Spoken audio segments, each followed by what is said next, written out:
অলৌকিক জোনের আসরে তোমাদের আরও একবার স্বাগত জানাচ্ছি। আজকের ঘটনা পাঠিয়েছেন শুভঙ্কর দে। শুভঙ্কর বাবু কলকাতার বেহালার বাসিন্দা। নাম ঠিকানা বলায় আপত্তি নেই, বলেই দিলাম।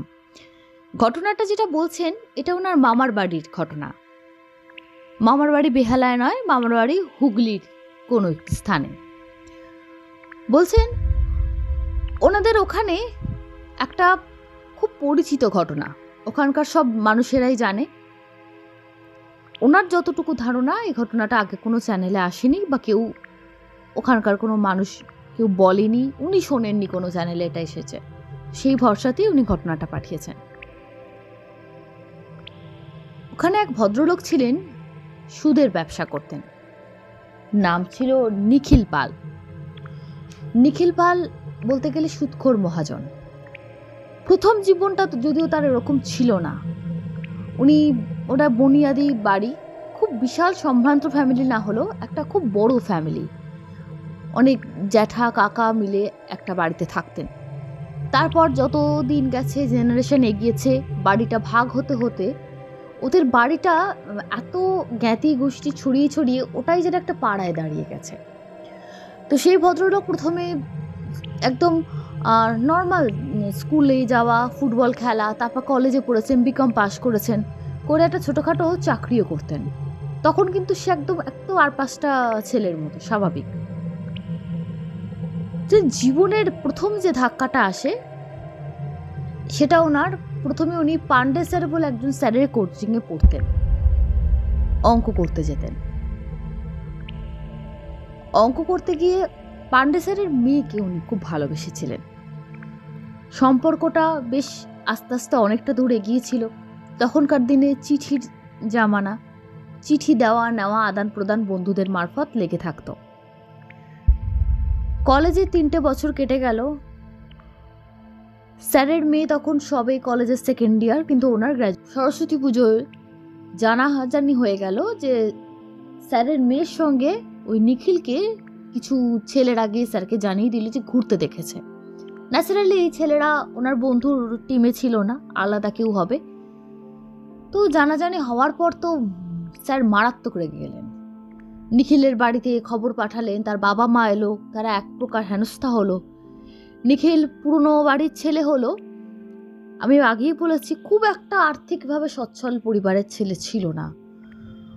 মেয়েটিও খুব শান্তশিষ্ট ভালো স্বভাবেরই মেয়ে ছিল, কিন্তু বাবার রাগ, এবং তখন ওই যে সময়টার কথা বলছি 90s একদম শুরুর দিকে, তখন প্রেম করে বিয়ে, বিশেষ করে এই বিষয়টাকে কেউ ভালো চোখে দেখতো না। এবং ওরা একটা সময় সিদ্ধান্ত নিয়েছিল যে বাড়ি থেকে যদি একদম না মেনে নেয়, আমরা নিজেরা কোথাও পালিয়ে গিয়ে বিয়ে করব। কিন্তু মানুষ অনেক কিছু ভাবে, আর সেটা হয় যেটা ঈশ্বর চায়। ওদের ক্ষেত্রেও তাই হয়েছিল। মেয়েটাও অনেক আশা দিয়েছিল যে না, আমিও তোমার সঙ্গে থাকবো। কিন্তু বাবা যখন ওদের সামনাসামনি দাঁড় করায় যে তুমিও কি, মেয়েকে জিজ্ঞেস করো, তুমিও কি এইসবের মধ্যে আছো নাকি ছেলেটির থেকে একতরফা, মানে উনি ওটাই শুনতে চাইছিলেন মেয়েটির কাছ থেকে যে না, এটা একতরফা, মেয়েটির তরফ থেকে কোনো কিছু ব্যাপার নেই। আমি যে সময়ের কথা বলছি, আজকের দিনে দাঁড়িয়ে আমরা খুব সহজেই হয়তো মানুষকে জাজ করতে পারবো।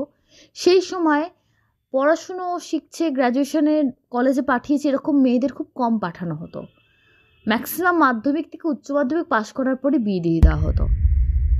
স্যার এতটা মেয়েকে পড়াশুনো করাতেন এবং বারবার বলেছিলেন যে তুমি কিন্তু অন্য কোনো দিকে তাকাবে না, পরবর্তীকালে বিয়ে শাদী সেখানেই হবে যেখানে আমরা চাইব।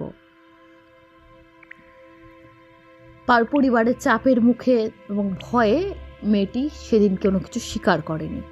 সুতরাং একতরফা নিখিলেরই দোষ হয়। নিখিল মাথা নিচু করে ওর বাবা মার সঙ্গে চলে আসে। বাড়িতে এসে ওর বাবা মাও ওকে যাচ্ছে তাই বলেন, এবং বলেন যে আর ওর সঙ্গে যোগাযোগ রাখা দরকার নেই। তার বেশ কিছুদিন বাদে মেয়েটি চেষ্টা করছিল যোগাযোগ করার, এবং মেয়েটি একটা বান্ধবীর মারফত ওর বাড়ির অ্যাড্রেসটি পায় এবং ওর বাড়িতে চলে আসে। সেদিন আসার পর মেয়েটি বলে যে আমি বাবার ভয়ে স্বীকার করতে পারিনি। খুব সাহস করেই ছেলেটির মাকে বলে যদি মেনে নেন আমি আপনার বাড়িতে থাকবো, কোনোদিন বাপের বাড়ি যাব না। সেদিন বলতে পারিনি, বড্ড ভয় পেয়ে গেছিলাম। হঠাৎ এমন করে হয়ে গেল, বাবার সামনে স্বীকার করতে পারিনি। আর বাবা হয়তো সবার সামনে দুঘা কষিয়ে দিত, এরকম ব্যাপার। কিন্তু ওই যে আগের দিনের অপমান নিখিলের মা বাবা, সেটাকে উনি মনে পুষে রেখেছিলেন। এবং ওনারাও তো পুরনোপন্থী, ওনারাও পুরো বিষয়টা কি ভালো চোখে দেখলেন না। মেয়েটিকে যাচ্ছে তাই করে অপমান করলেন। শুধু তাই না, লোক মারফত পান্ডে স্যারকে খবর পাঠালেন যে দেখুন আপনার মেয়ের কাণ্ড, সেদিন আপনার মেয়ে স্বীকার করেনি না, আমার ছেলের নামে দোষ হয়েছিল, দেখুন আজকে কি অবস্থা। তারপর পান্ডে স্যার আসেন, মেয়েকে টেনে হিজড়ে বাড়িতে নিয়ে যান। তারপরে তার সঙ্গে কী ব্যবহার করা হয়েছে না হয়েছে সেটা মূল বিষয় নয়। ডেফিনেটলি তার ওপরও অনেক অত্যাচার হয়েছে। মেয়েকে কলেজে পড়াশোনা একদম ছাড়িয়ে দিয়ে বাড়িতে কিছুদিন স্যার বসিয়ে রাখেন। তারপরে পাত্র ঠিক করে দিল্লি বা ওই সব কোনো দূর জায়গায় বিয়ে দিয়ে দেন। কেউ বলে নাকি দিল্লি, কেউ বলে কানপুরের সাইডে। নিখিল পুরোপুরিভাবে একা হয়ে যায়। যখন মেয়েটি এসছিল ওর বাড়িতে, নিখিল খুব ভরসা করেছিল যে না, আমার মা বাবা যদি মেনে নেয় আমি ওকেই বিয়ে করব। এই একটা ঘটনা একটা ছেলের মানসিকতা পুরোপুরি পাল্টে দিতে পারে। সেদিনও বুঝেছিল যে টাকাই সব। টাকা নেই বলে আজকে ও বলতে পারলো না যে স্যার আমি ওকে বিয়ে করব, মেনে নিন। তখন ওর কাছে না আছে চাকরি, না কোনো কাজের সন্ধান, কিচ্ছু না। ও প্রথম শুরু করে গরু মোষের ব্যবসা দিয়ে। প্রথমেই কিন্তু চাকরিটা যেটা পেয়েছিল কিছুদিন করে ছেড়ে দেয়, পোষাচ্ছিল না। এত কম মাইনে কলকাতায় যাতায়াত করতে গিয়ে শেষ হয়ে যাচ্ছিল। তখন ও গরু মোষের ব্যবসা শুরু করে। ওর এক দুঃসম্পর্কের জ্যাঠা ওরকম ব্যবসা করতেন গরু মোষে। সেখান থেকে ও ভাবে আমিও শুরু করব। বিকম পাশ করা ছেলে গরু মোষের ব্যবসা করছে, সবাই হাসাহাসি করেছিল, পান দেয়নি। ওটা থেকে ওর সূত্রপাত। তারপরে মাছের কিছু পুকুরের মালিকদের সঙ্গে কিভাবে হোক, বর্গা করে হোক বা যেভাবেই হোক, সেখান থেকে মাছের ব্যবসা শুরু করে। পরপর এই দুটো ব্যবসায় প্রচুর মুনাফা করে এবং সেখান থেকে ওর শুরু হয় সুদের কারবার। খুব প্রথমে অল্প সুদে মানুষকে টাকা ধার দিত। আস্তে আস্তে যখন পুরো এলাকায় পরিচিত হয়ে গেল, তখন মোটা সুদে টাকা ধার দিত।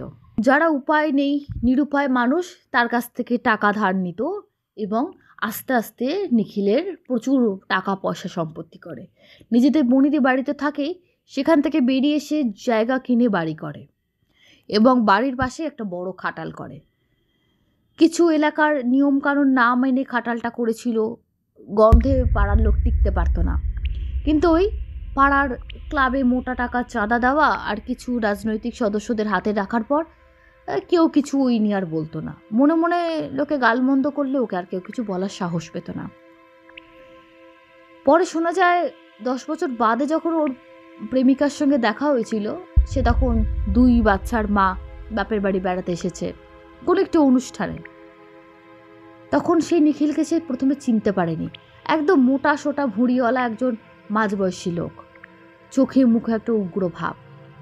বলে তুমি তো পাল্টে গেছো, বলে তোমার চলে যাওয়াটা আমাকে পাল্টে দিয়েছে। এভাবে আর সে পেছন ঘুরে তাকায়নি। প্রচুর টাকা সম্পত্তি করে এবং এক অভাবী গরিব পরিবারের মেয়ের সঙ্গে তার বিয়েও হয়ে যায়। প্রথমটায় লোকে তাকে বলে বাহ, একটা গরিবের উপকার করলো। কিন্তু পরে জানা যায় যে বউটাকে প্রায় দিন সে মারধর করত। বউটা খুবই শান্তশিষ্ট, একদম লক্ষ্মীমন্তর। তার বয়স্ক বাবা মাকে দেখা আর প্রচুর বড় পরিবারের সমস্ত দায় দায়িত্ব কর্তব্য পালন করা তার স্ত্রী একা হাতে করতেন। কিন্তু তিনি একটু দুর্বল, অসুস্থ গোছের ছিলেন। তারপর তার প্রথম সন্তানের জন্ম হয়, একটা মেয়ে হয়। মেয়েটাও একটু অ্যাবনর্মাল গোছের ছিল, পুরোপুরি না, সামান্য। তো সেই মেয়ের দেখাশোনা করা, সব কিছু করার পরও সে অসুস্থ থাকতো এবং প্রায় দিন নিখিলের কাছে মারধর খেত। রাত্রেবেলা ওর বাড়ি থেকে কান্নাকাটির শব্দ আসত। একদিন নাকি শীতের রাত্রে বাচ্চা সহ বউকে বাড়ি করে দিয়েছিল। সে বউটা প্রায় মাঝরাত অব্দি পাড়ার মোড়ে বসেছিল। তারপরে পাড়ার লোকেরাই কিছুটা ইনিশিয়েটিভ নেয়, ওকে বাড়ি থেকে দিয়ে আসে। তো আস্তে আস্তে এই যে ওর মাত্রা ছাড়া একটা অমানুষ তৈরি হয়ে গেছিল, এবং যে ওর কাছ থেকে টাকা ধার নিত তাকে একদম শান্তি দিত না। প্রত্যেক মাসে বাইকে করে করে গিয়ে তার বাড়িতে ধর্ণা দেওয়া এবং চার কথা শোনানো, বেশি দেরি হলে মানে ওর গলার আওয়াজ শুনলে লোকেরা ভয় পেত, এই চলে এসেছে। তো এইরকমই টাকা ধার নিয়েছিলেন ওখানকারই একজন জুট মিলের কর্মী, ওনার দুটো মেয়ে। জুট মিলের বিষয়টা বলে দিই, যারা জানো তারা জানো, যারা জানো না তাদের জন্য বলি। হুগলির এক বিখ্যাত জুট মিলে ভদ্রলোক কাজ করতেন। সেখানে 12 মাসের মধ্যে বোধহয় 11 মাসই বন্ধ থাকতো, 1 মাস হয়তো খোলা থাকতো। প্রায় মালিকানা চেঞ্জ হতো এবং লেবারদের অবস্থা খুবই খারাপ ছিল। সেই অবস্থা সংসার চালানোর জন্য বাড়িতে বসে ঠোঙা বিক্রি, টুকটাক ধূপ বানানো, এগুলোই তারা করতো। কেউ কেউ যারা পারতো অন্য মিলে চলে যেত, যাদের পক্ষে সম্ভব ছিল না তাদের খুবই কষ্টে দিন যেত। তো এই ভদ্রলোকও জুট মিলে কাজ করতেন। ওইভাবে অভাব দারিদ্র্যের সঙ্গে সংসারটাকে টেনে নিয়ে আসছিলেন। অসুস্থ ছিলেন, জুট মিলের ওই ধোঁয়া ধুলোয় শ্বাসের কষ্ট হতো। অসুস্থ হওয়ার জন্য বারবার হসপিটালে ভর্তি হতেন। সেখানে কিছু টাকা খরচা হতো। বাড়ির লোকেরা গিয়ে সেই নিখিলের কাছে গিয়ে হাত পাতত। আত্মীয় স্বজনরা অভাবী সংসার বলে কেউ টাকা ধার দিতে চাইতো না, জানে এই তো শোধ করতে পারবে না, তো অর্ধেক দিনই মিল বন্ধ, খেতে পারে না, টাকা শোধ করবে কি করে। প্রথম জীবনে সবাই একটু দয়া দাক্ষিণ্য দেখালো, পরবর্তীকালে সেই ভদ্রলোকে কেউ আর দয়া দাক্ষিণ্য দেখাতো না, অ্যাভয়েড করতো। আত্মীয় স্বজনরা বাড়িতে গেলে বলতো যে না আমি বাড়িতে নেই, বলে দাও, বা টাকা পয়সা এখন নেই, আমাদের এখন অসুবিধা আছে। এভাবে তখন বাধ্য হয়ে নিখিলই তাদের একমাত্র সম্বল, যে না ওর কাছে গেলে অন্তত ধার পাওয়া যাবে। গেলেই সঙ্গে সঙ্গে নিখিল ধার দিয়ে দিত। ভদ্রলোক টাকা ধার নেয়, প্রথমবার নেয় তার অসুস্থতার জন্য। মিল খোলে, বেশ কিছুদিন মিল চলে, টাকাগুলো শোধ করে দেয়।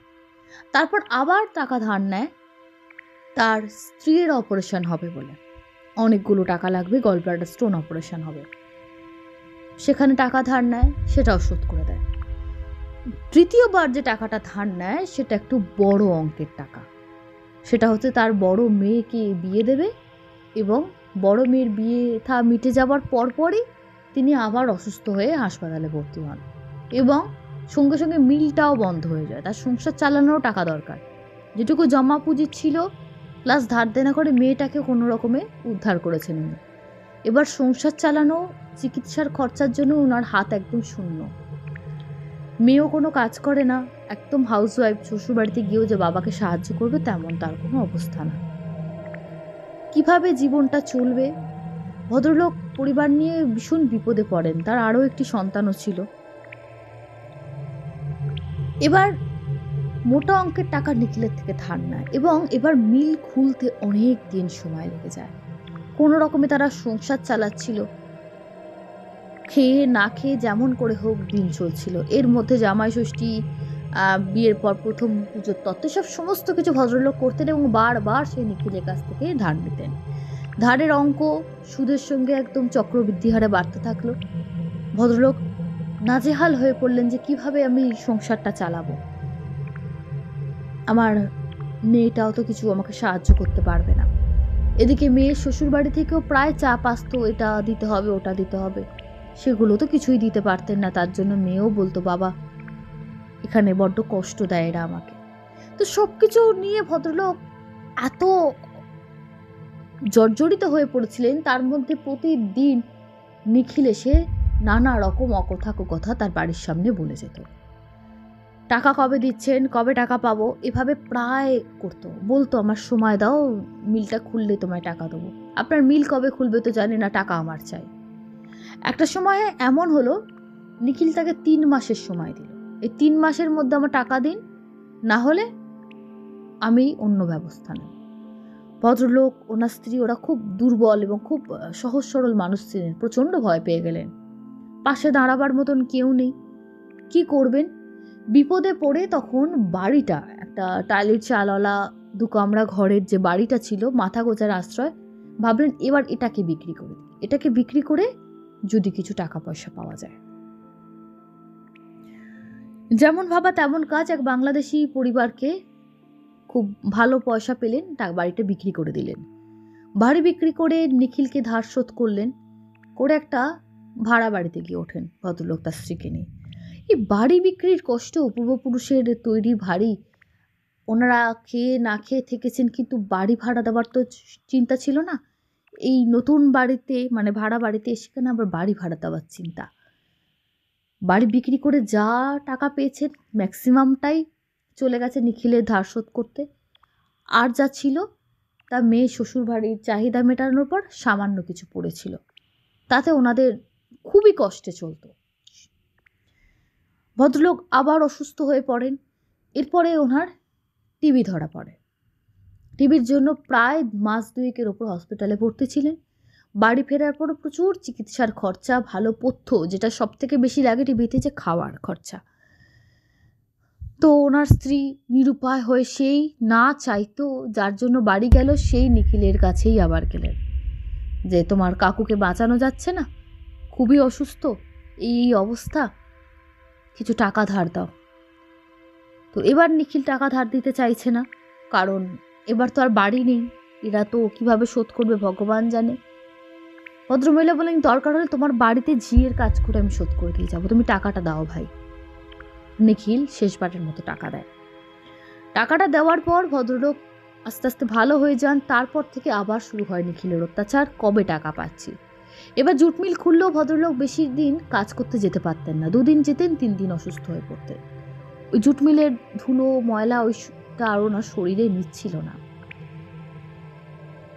নিখিলের অত্যাচার এত বাড়তে লাগলো, ভদ্রলোক একদিন ভোরবেলায় গলায় দড়ি দিয়ে আত্মহত্যা করেন। ওনার স্ত্রী কান্নাকাটি করে। এরপর যেসব লোকেরা এতদিন মুখ বুজেছিল তারা এবার নিখিলের ওপর চড়াও করে, তুমি যদি এত অত্যাচার না করতে এই লোকটা ভাই মারা যেত না। কিন্তু নিখিলের কিছু এসে যায় না, আমি টাকা দিয়েছি, ধার দিয়েছি, আমার টাকা ফেরত চাই, ব্যাস। ইতিমধ্যে নিখিলের স্ত্রীর আবার দ্বিতীয় সন্তান হয়েছে। সে তো সন্তান, পুত্র সন্তান, তার জন্য নিখিল আনন্দ করে গোটা পাড়ার লোককে মিষ্টি খাইয়েছে। মেয়েটা তো যেমন ছিল আছে, একটু মানসিকভাবে দুর্বল, পুরোপুরি অ্যাবনর্মাল না, কিছুটা অ্যাবনর্মালিটিস ছিল। নিখিলের স্ত্রীও প্রায় দিন অসুস্থ থাকে। এবার ভদ্রলোক মারা যাবার পর থেকে নিখিলের অদ্ভুত অদ্ভুত অত বড় একটা লোক, যে একটা হোমরা চোমরা লোক, কাউকে মানে না, মুখে তার অকথ্য ভাষা, মাঝে মাঝে তাকে নেশাগ্রস্ত অবস্থাও পাড়ায় পাওয়া যায়। সে প্রায় দিন আস্তে আস্তে শুকিয়ে যেতে থাকলো। বাড়িতে বসে থাকতো, কখনো ঘন্টার পর ঘন্টা কাজে বেরোতো না। কাজ মানে তাগাদা দেওয়া। তার মাছের বিজনেসটাও আস্তে আস্তে আস্তে আস্তে কমে যাচ্ছিল, শুধু ওই গরু মোষের ব্যাপারটাই চলছিল। বাড়িতে দিনরাত বসে থাকতো, শরীরটা দুর্বল হয়ে যাচ্ছিল। তারপরে ধরা পড়লো যে ওর কিডনিতে স্টোন হয়েছে, অপারেশন হয়, তারপরেও শরীর ভালো হয় না এবং ওই শরীর ভাঙতে শুরু করেছিল। প্রায় দিন অসুস্থ থাকতো। পরিচিত লোকেরা জিজ্ঞেস করতো যে কি ব্যাপার, তোমার শরীর এত খারাপ হচ্ছে কেন? বলো ওই অপারেশন হওয়ার পর থেকে শরীরটা ঠিক হচ্ছে না। কিন্তু তার স্ত্রীর প্রতি অত্যাচার, তার ওই রাগারাগি, চেঁচামেচি কিন্তু কোনোটাই চট করে কমছিল না। প্রচণ্ড পরিমাণে শেষের দিকে নাকি আরও অত্যাচারী হয়ে গেছিল। স্ত্রীকে মারধর করে মুখ ফাটিয়ে দিত, রক্ত বার করে দিত। টাকা টাকা করে যাদের কাছ থেকে টাকা পেত, নিজে না গেলেও কিছু লোক ফোক লাগিয়ে তাদের বাড়িতে টাকার জন্য, না ওকে পাঠাও, টাকাটা আমায় দিতেই হবে, এভাবে তাগাতাতে পাঠাতো। তারপর ওর স্ত্রীর কাছ থেকে যেটুকু সবাই জানতে পারে যে ও নাকি প্রতি রাত্রে ভয় পেতে শুরু করতো, প্রচণ্ড ভয় পাওয়া শুরু হয়েছে। তখন সবাই বলতো কবে থেকে? না, যবে থেকে ওই ভদ্রলোক যে গলায় দড়ি দিয়েছে, সেটা প্রথম প্রথম ও দেখিয়েছিল ক্যাজুয়াল, যে আমার কোনো গায়ে লাগে না। অ্যাকচুয়ালি যারা খুব শক্ত হয় মনের মানুষ, তারা হয়তো বাইরে থেকে দেখায় আমাদের গায়ে লাগে না, কোথাও কোথাও তাদেরও গায়ে লাগে। এবং এই ঘটনাটা ওকে নাড়িয়ে দিয়েছিল। অত্যাচার যা করার করতো, মানুষের সঙ্গে দুর্ব্যবহার সেটাও করতো, কোনো কিছু কমেনি। কিন্তু এই লোকটার হঠাৎ করে মারা যাওয়া এবং তার যে একটা চোখের জল, তার স্ত্রীর হায় লাগা, এটা ওদের খুব নাড়িয়ে দিয়েছিল। ভদ্রলোকের স্ত্রী কি করবেন, আর তো টাকা শোধ করার রাস্তা নেই, বাড়ি গেছে, স্বামী চলে গেছে, ভাড়া বাড়ি, কোনো রকমে ভাড়া বাড়িতে থাকতো, কোথা থেকে টাকা জোগাড় করতো কেউ জানে না। এবং নিখিলের বাড়িতে কাজের লোকের কাজ করতো, কারণ নিখিল তো টাকা ছাড়বে না, এতটাই নিষ্ঠুর হয়ে গেছিল। মানুষ মরে গেছে, তাতে ওর কিছু এসে যায় না। ভদ্রমহিলা যখন বাড়িতে কাজ করতে আসতো তার সঙ্গে খুব জঘন্য ব্যবহার করতো, দুটো খেতেও দিত না, যেহেতু টাকা পায়। কোনো ভদ্রমহিলা টাকাও পেতেন না। ভদ্রমহিলা আস্তে আস্তে অসুস্থ হয়ে যান, ওদের শোধ করাবার মতো কোনো আর অবস্থা ছিল না। এরকম সময় নিখিল প্রায় দিন যখন আনমনে ওর ওই পুকুরের পাড়ে বসে থাকতো, বলছে সন্ধেবেলায় যেন মনে হতো ওই ভদ্রলোক এসে পাশে বসছে, ও প্রতিদিন টের পেত এবং বলতো, নিখিলবাবু আর কদিন টাইম দিন, আমরা টাকা আমি দিয়ে দেবো। প্রায় দিন এটাও শুনতে পেত, কিন্তু আশেপাশে তাকেই দেখতো কেউ কোথাও নেই। ঝিঝি পোকার ডাক, পুকুরে যে একটা টুপ টুপ করে বিভিন্ন পোকাগুলো এদিক ওদিক যায়, এরকম কোনো কিচ্ছু নেই। অথচ একটা নিস্তব্ধ, এবং পুকুরের ওপাশেই ছিল বাঁশঝাড়, বাঁশঝাড় থেকে ঝিঝি পোকার ডাক, কুকুরের ডাক, এছাড়া কোনো কিছু শোনা যেত না। অথচ কেমন যেন একটা অন্যরকম আবহাওয়া তৈরি হতো, পরিবেশটা ভারী হয়ে যেত। এবং যতদিন এটা যেতে লাগলো আরো বাড়তে লাগলো। কখনো বলতো এক মনে বাড়িতে শুয়ে টিভি দেখছে, খেলা দেখছে বা কিছু, মনে হয় পাশে বসে ওই লোকটা বলছে, নিখিলবাবু আর কিছুদিন সময় দিন, আমরা টাকাটা দিয়ে দেবো। এরপর নিখিল নিজের গরজে ওর স্ত্রীকে বলে যে আপনাকে আর কাজ করতে আসতে হবে না, আপনার টাকাটা আমি মাফ করে দিলাম, আর বাড়ি গিয়ে আপনি পুজো আচ্ছা দিন, আপনার স্বামী খুব ডিস্টার্ব করে। তো যেহেতু নেশাগ্রস্ত ছিল বলে ভদ্রলোকের স্ত্রী অতটা গুরুত্ব দিত না, ভাবতো হয়তো এবার নিজে অসুস্থ হয়েছে, শরীর খারাপ, হয়তো নিজের ভুলটা বুঝতে পারছে। যা আমাদের ভদ্রলোকের স্ত্রী ভাবতেন যে আমার স্বামীর উপর যেমন অত্যাচার করেছে, মনে মনে অনেক খুশি হতেন। অসুস্থ মানুষটা টাকা শোধ করার জন্য কোথায় না কোথায় হন্য হয়ে ঘুরে বেরিয়েছে, আজ তার শাস্তি নিখিল পাচ্ছে। উনি ওনার স্বামীর আত্মাকে মনে মনে ধন্যবাদও জানাতেন যে ভালো হয়েছে, তুমি এভাবে ওকে জ্বালাতন করো। উনি কোনো রকম স্বামীর আত্মার শান্তির কোনো পারলৌকিক ক্রিয়া বা কিচ্ছু করেননি। এভাবেই চলতে লাগলো এবং নিখিল আস্তে আস্তে প্রচণ্ড অসুস্থ হয়ে যেতে লাগলো। ততদিনে তার ওই মানসিকভাবে বিকলাঙ্গ মেয়েটি বড় হয়েছে এবং টাকা পয়সা ভালোই ওর ছিল। একটা খুব কম বয়সে, মেয়েটা প্রায় 15-16 বছর বয়সী, মেয়েটার বিয়ে দিয়ে দিল। ছেলেটাও অনেকটা বড় হয়েছে, নিজের স্ত্রীর ওপর অত্যাচারটাও অনেকটা কমিয়ে ফেলেছে, কিন্তু ওর নিজের শরীর আর ঠিক হয়নি। টাকা পয়সা যা ও জমিয়েছে ওর প্রচুর দিন চলে যাবে। প্রায়শই সেই লোকটাকে ও দেখতে পেত। আপনি নিশ্চিন্তে চলে যান, আমি আর আমার বাড়িতে আমি সব যা টাকা ছিল সব শোধ হয়ে গেছে। কিন্তু তারপরও ভদ্রলোক প্রায় ওর স্বপ্নে আসতো। কখনো কখনো মনে হতো যেন পাশে বসে আছে, বলছে নিখিলবাবু আর কতদিন একটু টাইম দিলেন না, আমার প্রাণটা বেঁচে যেত। ভদ্রলোক বয়সে নিখিলের থেকে অনেক বড় ছিলেন, কিন্তু সম্মান দিয়ে ওনাকে এরকম করতে করতে ওনার স্ত্রী আরও অসুস্থ হয়ে পড়েন। নিখিলের স্ত্রী, ওই ভদ্রলোকের স্ত্রী যিনি মারা গেছেন, তার স্ত্রীও প্রচণ্ড অসুস্থ, প্রায় খেতে পায় না, এমন অবস্থা, ভিক্ষে করে দিন যায়। নিখিলের জন্য তাদের সর্বশান্ত তারা হয়ে গেছে। নিখিল একদিন মুখে রক্ত উঠে মারা যায়। লোকে বলে যে ওর যে অপারেশনটা হয়েছিল সেটা সাকসেসফুল হয়নি, সেখান থেকে কিছু হয়েছে, কিন্তু বাদবাকি লোকেরা ভাবতো এটা ওর অভিশাপ। দীর্ঘদিন এই ভদ্রলোকের কথাটা তো যেহেতু পাড়ার লোক সবাই জানতে পেরেছিল, কিন্তু দূরে অনেক লোক আছে, তাদের প্রচুর চোখের জলও কুড়িয়েছিল, লোকেদের সঙ্গে যা নয় তাই দুর্ব্যবহার করত। তার জন্যই এই শাস্তিটাই বোধহয় ওই নিখিলের পাওনা ছিল, এভাবেই সবাই বলতো। নিখিলের এই অত্যাচারের জন্য পুরো পরিবারটা শেষ হয়ে যায়, নিখিল নিজেও শেষ হয়ে যায়, এবং ওই ভদ্রলোকের স্ত্রী যিনি মারা গেছিলেন গলায় দড়ি দিয়ে, তিনি ভিক্ষা করতে করতে কোথায় যে চলে যান, তার ছোট সন্তানকে নিয়ে কেউ খুঁজে পায়নি তাদেরকে।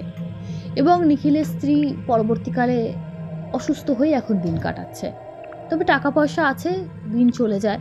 তবে স্বামীর পাপের জন্য তার যে প্রচুর ক্ষতি হয়ে গেছে, প্রচুর অভিশাপ কুড়িয়েছে, সেটা তিনি বারবার স্বীকার করেন। এই ছিল ঘটনা। তোমাদের কেমন লাগলো বন্ধুরা অবশ্যই জানিও। এরপর সরাসরি চলে যাচ্ছে কমেন্ট বক্স সেকশনে। কমেন্ট করেছেন অনিতা কুশারি, লিখেছেন দারুণ লাগলো। কমেন্ট করেছেন Shrabani Yadav, congratulation Saheli for 400 episodes, thank you so much. Comments করেছেন সৌমেন্দু রয়চৌধুরী, তমাল গোস্বামী। কমেন্ট করেছেন সৌজিৎ কর, ক্লাস 4। কমেন্ট করেছেন সুদীপ ইমোশন। কমেন্ট করেছেন রিক্তি রয়, অনেক অভিনন্দন সহেলি তোমাকে।